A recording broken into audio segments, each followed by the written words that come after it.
Shalom Bapak Ibu dan saudara-saudaraku dimanapun Anda berada. Selamat pagi dan selamat berjumpa dalam kasih Tuhan.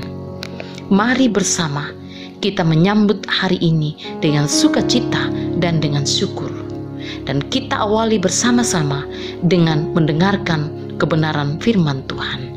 Sebelumnya, mari kita satu dalam doa. Segala puji syukur dan hormat kami persembahkan kepadamu pagi ini Bapa. Terima kasih, semalam Tuhan sudah memberkati kami, sehingga kami boleh tidur nyenyak melepas lelah. Pagi ini, Tuhan berkenan membangunkan kami dengan tubuh yang sehat, kuat, tak kurang suatu apapun. Bapa, semua karena anugerah-Mu. Dan mengawali hari ini Tuhan, perkenankan kami untuk mendengar dan memahami kebenaran firman-Mu. Tuhan, mari urapi kami dengan kuasa Roh Kudus-Mu. Layakkan kami mendengar dan memahami kebenaran firman-Mu saat ini. Ampuni kami Tuhan, dan dengarkan doa kami ini. Melalui Tuhan Yesus Kristus kami berdoa. Amin. Bapak Ibu, bagian firman Tuhan yang kita akan dengarkan saat ini terambil dari Matius pasal 5 pada ayatnya yang ketiga yang berbunyi demikian. Berbahagialah orang yang miskin di hadapan Allah, karena merekalah yang empunya kerajaan sorga. Saudaraku di dalam Tuhan, semua orang antusias mencari kebahagiaan.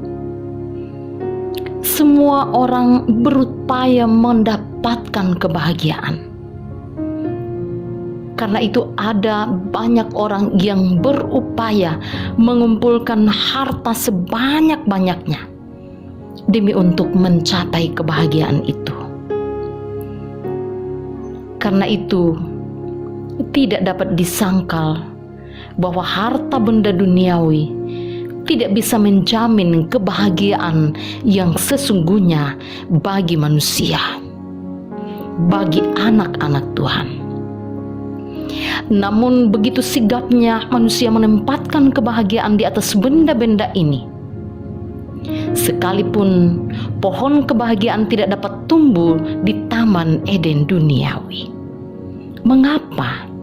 Sebab Tuhan telah mengutuk tanah karena dosa manusia. Kita bisa lihat di dalam Kejadian pasal 3 ayat 17. Karena itu saudaraku, meskipun demikian, Tuhan memberkati setiap anak-anak Tuhan yang bekerja keras dan berhasil. Tapi sekali lagi bahwa tidak menjamin kebahagiaan yang sesungguhnya karena jiwa tidak dapat menyerapnya. Misalnya uang dan kekayaan yang adalah tanda kemakmuran manusia, tapi juga tidak dapat memuaskan, tidak dapat membahagiakan. Bahkan seandainya manusia dimahkotai dengan semua gemerlapnya dunia, bahkan Allah mendirikan baginya istana di antara bintang-bintang, maka hati manusia pun akan tetap mencari tempat yang lebih tinggi lagi. Dahaga jiwa tidak dapat diredahkan. Saudaraku, maka kita tetap bertanya, di manakah kebahagiaan itu? Saudaraku, tidak ada sesuatu pun dalam dunia ini yang dapat menjadi kebahagiaan kita. Harta benda tidak dapat memberikan kebahagiaan. Demikian pun harta benda tidak dapat menghibur hati yang gelisah atau jiwa yang terluka saat badai datang.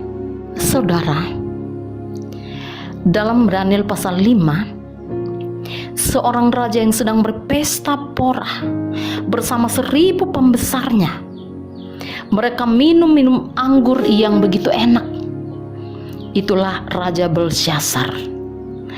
Tetapi tiba-tiba dia melihat tangan manusia menulis pada kapur dinding istananya.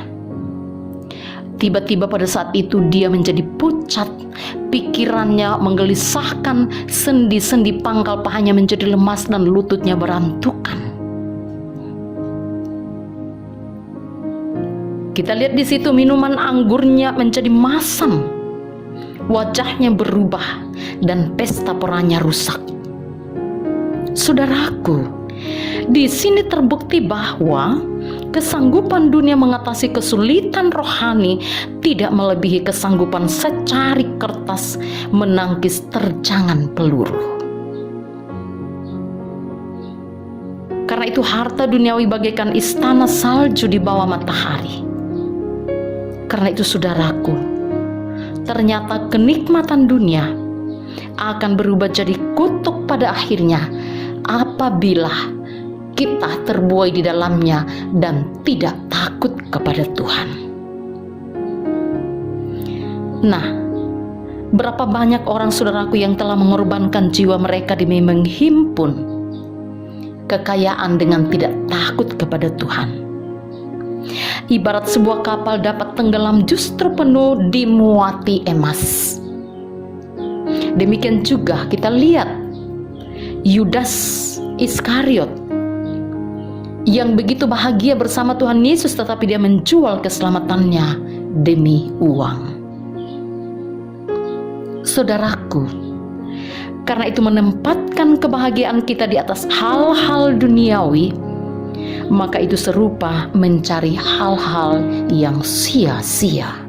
Saudaraku, ternyata bahwa timbunan kekayaan tidak akan menghibur dan tidak akan dapat memenuhi harapan kita untuk meraih kebahagiaan.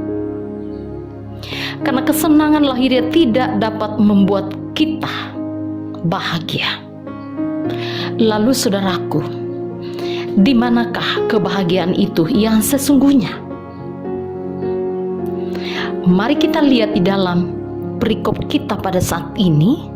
Dalam Matius 5 ayat 3 dikatakan Tuhan Yesus, "Berbahagialah orang yang miskin di hadapan Allah, karena merekalah yang empunya kerajaan sorga."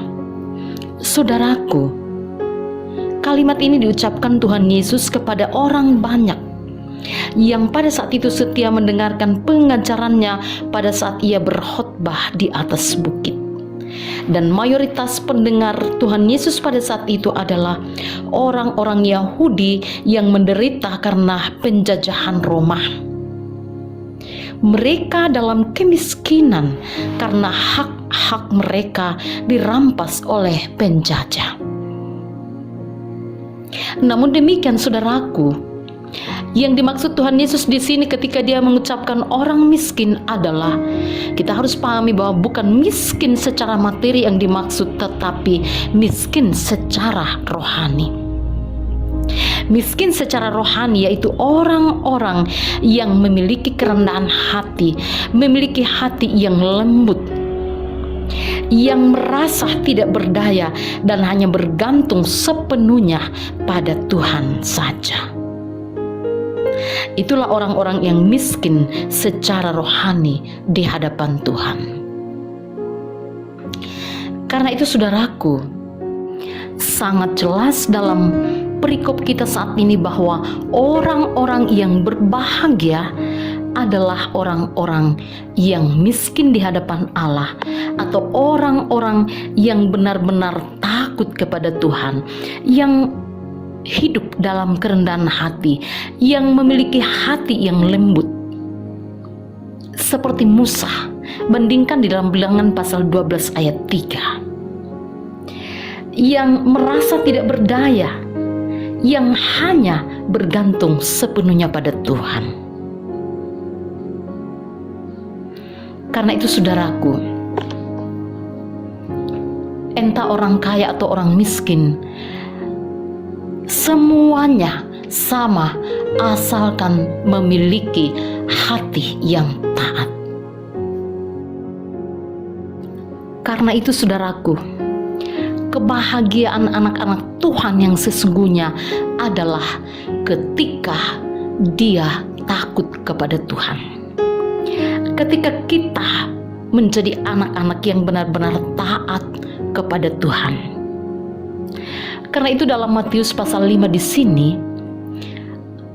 ada 9 ucapan bahagia oleh Tuhan Yesus sendiri.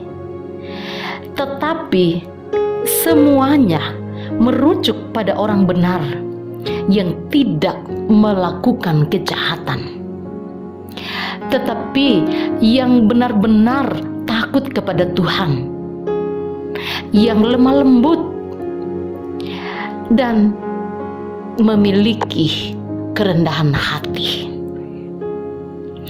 Karena itu saudaraku, Allah akan melimpahi kebahagiaan bagi orang-orang yang takut kepada Tuhan. Tuhan akan memberkati anak-anaknya yang benar-benar mengandalkan Dia. Karena itu saudaraku, hidup kita ini adalah kesempatan. Bagaimana dengan kehidupan saudara saat ini?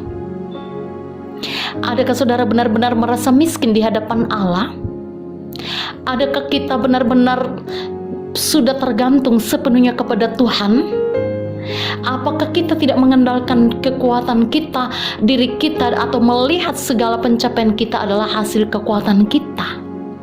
Saudaraku, firman Tuhan menyapa kita saat ini, mengingatkan kita bahwa kebahagiaan kita yang sesungguhnya adalah ketika kita terus merasa miskin di hadapan Allah, tidak berdaya di hadapan Allah, maka Tuhan akan terus mengangkat kita.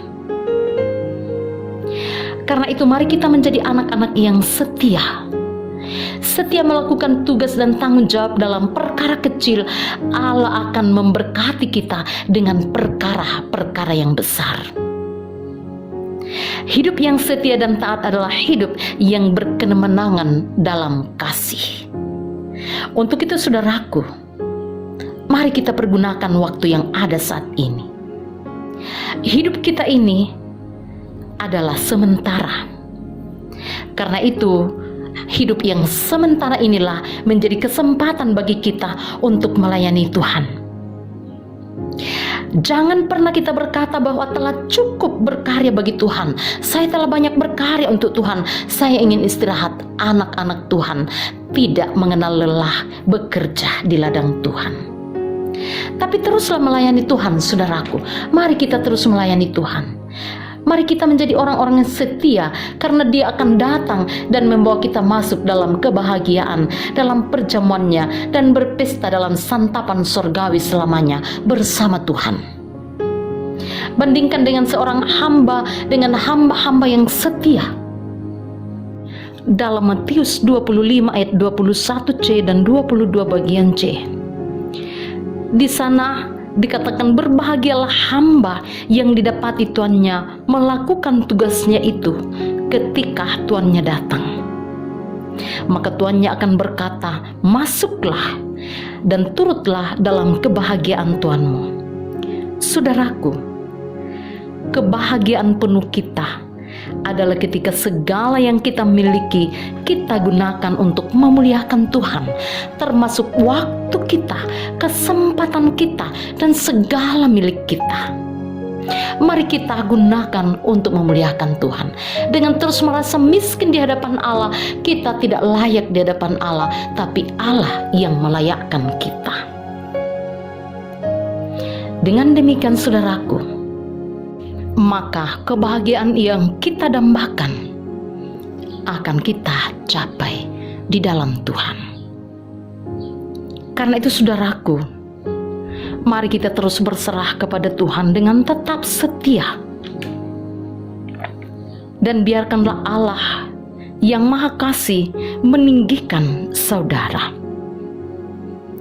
Jangan berupaya mencari kebahagiaan dalam dunia ini, tetapi takutlah akan Tuhan, andalkanlah Tuhan, andalkanlah kekuatan Allah, sampai Dia membuat kaki saudara berpijak di atas gunung batu. Dia akan datang dan berkata, baik sekali perbuatanmu itu, hai hambaku yang baik dan setia. Dan Dia akan membawa kita masuk dalam rumah perjamuannya dan berpesta dengan santapan sorgawi selamanya. Karena Dia akan berkata, marilah, masuklah dan turutlah dalam kebahagiaan Tuhanmu. Matius 25 ayat 21. Tuhan memberkati saudara dan saya. Tuhan memberkati kita semua. Amin. Saudaraku, mari kita berdoa. Ya Tuhan, kami bersyukur atas firman-Mu saat ini. Teguhkanlah di dalam hati kami masing-masing, dan mampukan kami untuk dapat menghayatinya sesuai kehendak-Mu. Bimbing kami ya Tuhan untuk mengaplikasikannya di dalam kehidupan kami setiap hari. Biarlah semuanya hanya menjadi kemuliaan bagi nama-Mu. Ampuni kami Tuhan, dengarkan doa kami Bapa melalui Tuhan Yesus Kristus. Amin. Saudara, demikianlah perjumpaan kita saat ini. Semoga firman Tuhan yang kita dengarkan di kesempatan ini dapat memberkati saudara sekalian, dan kiranya Roh Kudus dapat menuntun kita untuk semakin memahami firman Tuhan. Selamat menjalani hari ini dengan sukacita, dan sampai jumpa di renungan berikutnya. Tuhan Yesus memberkati.